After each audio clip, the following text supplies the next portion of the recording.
Hello everyone, welcome to my YouTube channel.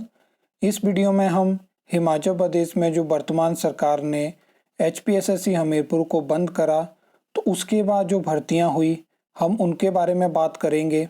क्योंकि सरकार लगातार बात कर रही है कि हम जो है वो ट्रांसपेरेंसी लेके आएंगे और उसके तहत फैसला लिया गया कि हिमाचल में जो क्लास 3 की भर्तियां राज्य चयन आयोग हमीरपुर के माध्यम से होंगी उनको ऑनलाइन कंडक्ट करवाया जाएगा।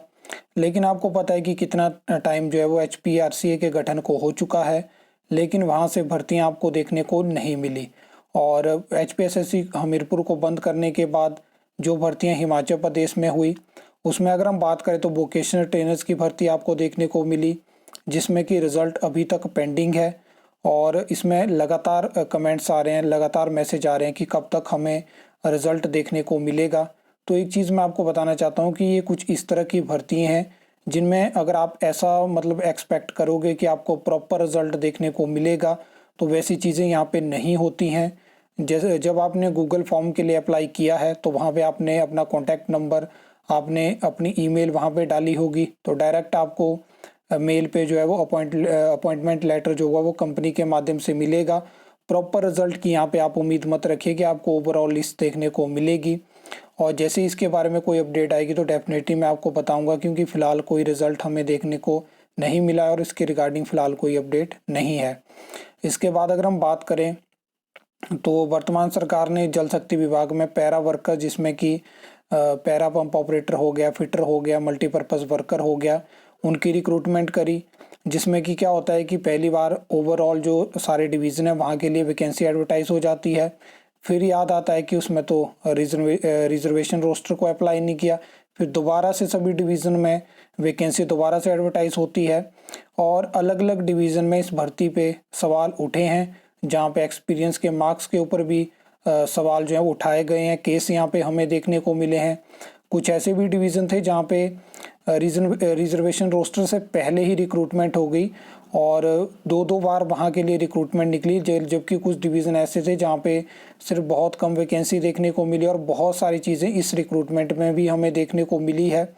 और अगर किसी ने इस रिक्रूटमेंट में पार्ट लिया था और उसकी कुछ ऑब्जर्वेशंस हैं जो हमें बताना चाहते हो तो आप कमेंट में ज़रूर बताना। इसके अलावा आशा वर्कर भर्ती के बारे में हम बात करें तो 2022 में ही निकली थी। फिर क्या होता है, इसमें कोर्ट केस हुआ, बहुत सारी चीज़ें हुई, उसके ऊपर अलग से डेडिकेटेड वीडियोस बहुत सारी है चैनल पे।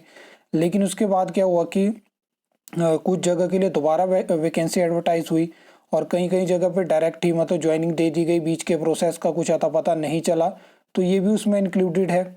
इसके अलावा अगर हम बात करें तो नेशनल हेल्थ मिशन के लिए 1450 वैकेंसी, जिसमें कि डिस्ट्रिक्ट वाइज रिक्रूटमेंट हुई, तो कहीं पे अभी 2-3 डिस्ट्रिक्ट ऐसी हैं जहाँ पे रिक्रूटमेंट ही नहीं हो पाई है, बाकी जगह कहीं पे ज्वाइनिंग हो गई है, कहीं पे रिजल्ट का कोई अता पता नहीं है, कहीं पे रिजल्ट आ गए हैं, कहीं पे रिकमेंडेशंस भेजी गई हैं। तो यहाँ पे भी जो है वो कुछ अता पता नहीं है कि चीज़ें क्या चली हुई हैं। तो मेन चीज़ है कि क्या ट्रांसपेरेंसी इस तरह से होगी।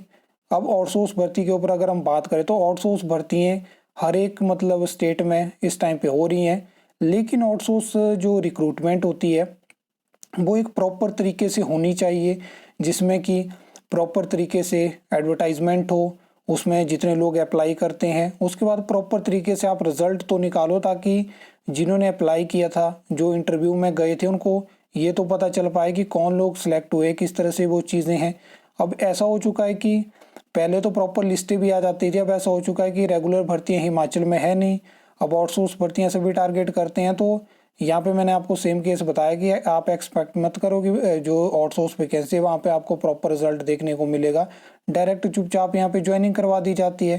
क्योंकि एक मानसिकता है कि एक बार ज्वाइनिंग होगी तो कुछ नहीं हो सकता है, उसी के तहत फिर ये कंपनीज भी करती हैं। बाकी जिनकी सिलेक्शन हो जाती है वहाँ पे आप भी जानते हो, मैं भी जानता हूँ कि किस तरह से जो है वो आउटसोर्स रिक्रूटमेंट होती है। और हाई कोर्ट में की भी इसमें कुछ ऑब्जर्वेशंस थी जहाँ पे कुछ गाइडलाइंस दी गई थी और उनको भी इम्प्लीमेंट नहीं किया गया। एचपीएससीडीसी ने उनको पूरी तरह इम्प्लीमेंट नहीं करा है, नाइलेट शिमला ने भी वैसा ही किया। अभी उन्होंने रिसेंटली एक एडवर्टाइजमेंट निकाली है जिसमें कि सिलेक्शन प्रोसीजर का ही कोई अता पता नहीं है कि वहाँ पे इंटरव्यू होगा, टेस्ट होगा, क्या होगा। तो एक एडवर्टाइजमेंट में कम से कम सिलेक्शन प्रोसीजर के बारे में तो जानकारी होनी चाहिए, जहाँ पे आप 500 रुपया फीस ले रहे हो। तो ये बहुत सारी चीज़ें हैं। आई होप आपको ये वीडियो अच्छी लगी होगी, इन्फॉर्मेटिव लगी होगी। तो वीडियो को लाइक कमेंट शेयर कर सकते हो, चैनल को सब्सक्राइब कर सकते हो फॉर द न्यू अपडेट्स के लिए।